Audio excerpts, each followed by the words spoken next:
Hello everyone. For those of you that need a bit of a catch up on the life of Jeremy Corbyn, he is currently serving as an independent MP for Islington North, as he was kicked out of the Labour Party for making an incredibly poorly timed Facebook post about the anti-Semitism report on the Labour Party. I've gone through it in a previous video and I can confirm that he was technically going directly against the Labour Party's rules when it came to anti-Semitism, because he basically called the anti-Semitism a political attack, which is against Labour Party rules. But as I say, I made a video on that before, link in the description as usual, but we're here to go into exactly how Jeremy Corbyn is planning to save the world. And he started off by releasing a small video on Twitter that we're going to go through. Today, I'm announcing a new project for the new year. My lord, Jeremy, I cannot contain my excitement. I'm very excited about it, and I hope you will be too. Yes, but let's be fair here, Jeremy, it's not going to be for the same reasons. Next month, we're kicking off the Peace and Justice Project. We're going to bring people together. And as usual, Jeremy, it's more than likely going to be them getting together against you. Whether it be from within your own party, Jeremy, or from without. It's been a difficult year for all of us.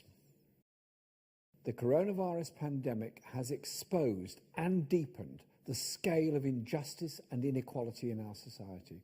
Yes, I agree, Jeremy. The lockdown has completely fucked up people's lives. What caused more people to go into poverty? What caused loads of businesses to close down? Why is the monopoly of corporations that we already had getting ever stronger? Oh, it's all these lockdowns that you voted for. What's your way around it? Try and seize them? Say goodbye to the UK industry then? What are you going to do after that, Jeremy?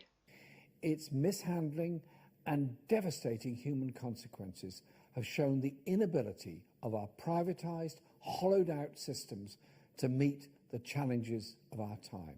If Corbyn wasn't a stupid twat, he'd probably be able to make a good point here. But the graph I've put on the screen right now shows the comparative public sector versus private sector median pay. As you can see, they're fairly neck and neck most of the time, apart from recently, where we've had the coronavirus, where private pay has plummeted. Now, someone like me who is semi-literate in economics, although if you take Academic Agent's Foundations of Economics course, you will be even more economically literate than I am, you would realise that this is actually not the public sector being better at paying people than the private sector. This shows that the public sector is flying against market rates, and in doing so is completely screwing up the market and making us go in debt. Simply put, the public sector is being paid with money that we do not have. So we borrow it to make sure that the public sector gets its pay that we can see on the graph. Now, Jeremy Corbyn is a fucking idiot and thinks that because the private sector pay fell,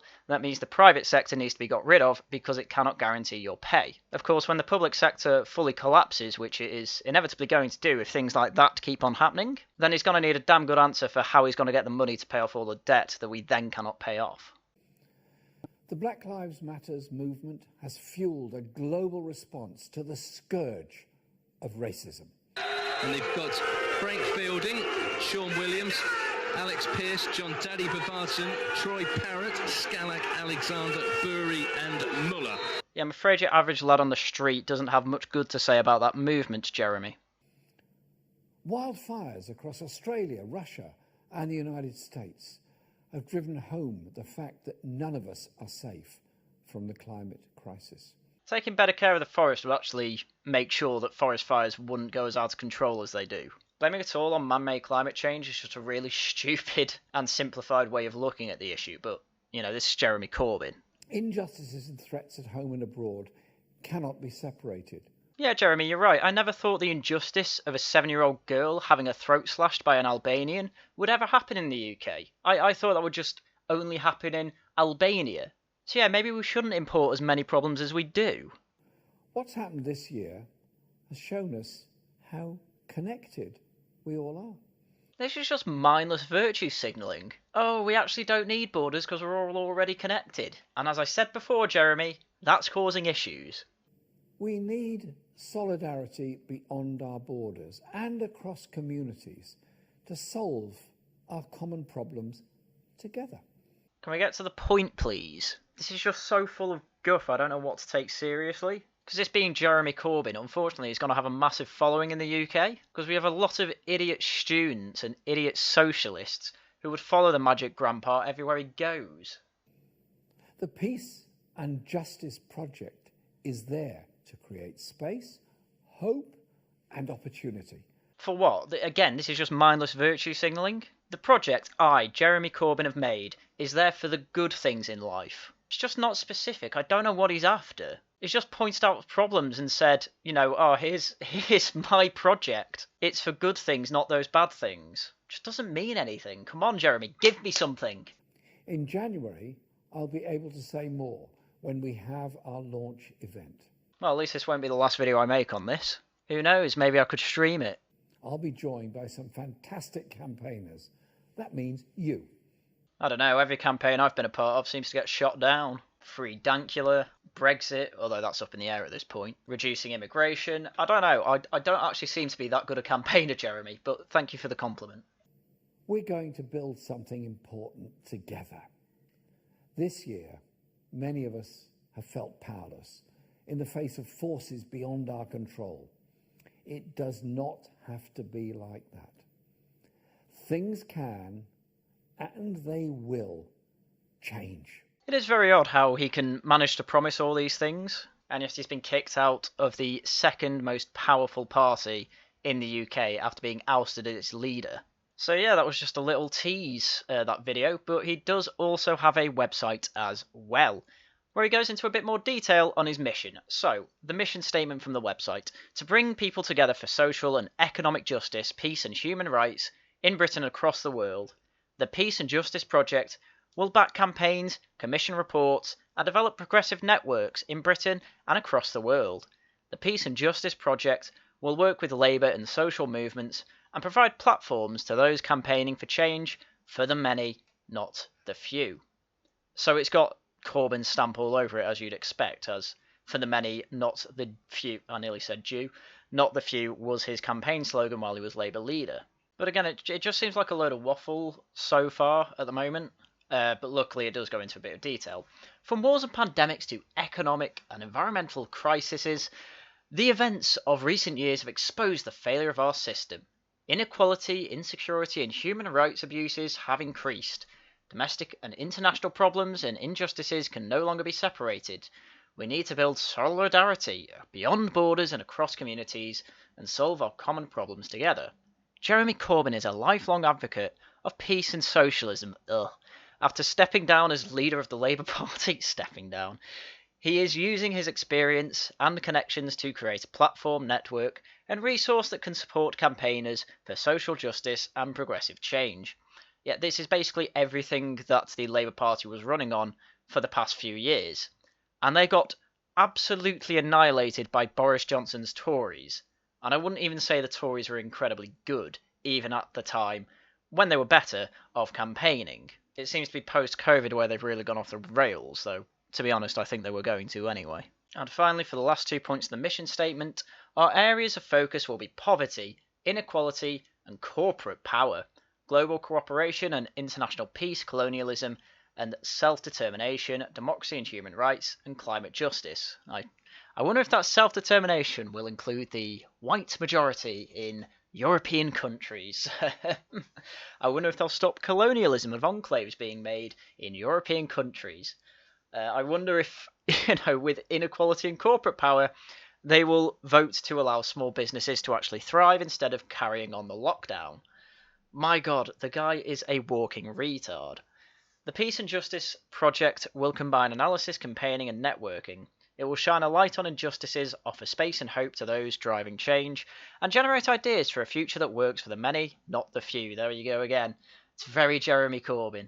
So that is more or less all of the information that we can get right now directly from Jeremy Corbyn, though there is a small Guardian article that goes into a bit more detail that I think is worth going into. The project will launch on 17 January after an online event featuring the Labour peer Christine Blower, the Unite Union leader Len McCluskey, and the Labour MP Zara Sultana. Now, for those of you that don't know Zara Sultana, she is essentially a Jeremy Corbyn continuity MP, constantly bitching about corporate power, and yet constantly voting for legislation that will keep them in power, And then she will bitch about the legislation she put in. For instance, I voted against the Tories' latest coronavirus measures in part because the support provided to people and businesses in Tier 3 areas like Coventry are totally inadequate.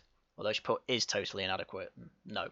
Last week in Parliament, I again demanded our city gets the financial support it needs. Again, completely, totally economically illiterate. It's a whole I demand sort of statement rather than a what can we produce kind of mindset. And as you can probably tell from the rest of these people, they're all socialists and people I don't want anywhere near power. Outlining his plan, Corbyn said we will combine research and analysis with campaigning and organising, and we can build on the popular socialist policies developed in the Labour Party over the past 5 years. So popular, he had the worst defeat that Labour have ever seen. This year, many of us felt powerless in the face of forces beyond our control. It doesn't have to be like that. Things can and they will change. Yeah, we've heard that. Rafael Correa, the former president of Ecuador, welcomed the initiative by saying, "Coronavirus has shown again how neoliberalism is incapable of dealing with the huge crisis our societies face. Now more than ever, we need to be united in our struggles across the world against neoliberalism and inequality." I mean, it's just like a list so far of people I don't want anywhere near power. A list of people who wouldn't understand good solutions to society's problems if it hit them in the face, which, by the way, people have been doing with Jeremy Corbyn for years. Every time he's asked, what's a good socialist country, he will reply with the current socialist utopia. Last time it was Venezuela. Before that it will have been Cuba. He's been spotted at communist marches with Stalin being celebrated in Britain, for fuck's sake. All these places and all these policies have failed. And all the things he's against, free markets, lower taxation, just general freedoms, he's been against all that.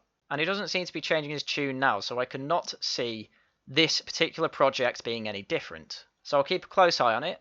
I do want to see exactly what specific policies he's going to run for, what campaigns he's going to support. Obviously, it's going to be Black Lives Matter. But also, I imagine a lot of other social justice ones will help as well.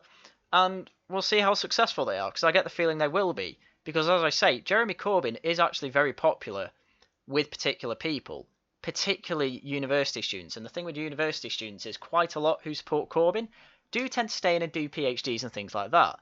And they end up getting more power within the uni. So in a few years, you might actually see quite a lot of people from universities, in power at universities, supporting these causes and funneling money into it. Who knows? And you have quite a lot of Labour MPs, such as Diane Abbott and Zara Sultana, who I showed before, and quite a lot more. David Lammy as well. He'd probably try and support Jeremy Corbyn in this. And let's not forget the Great Reset in the World Economic Forum.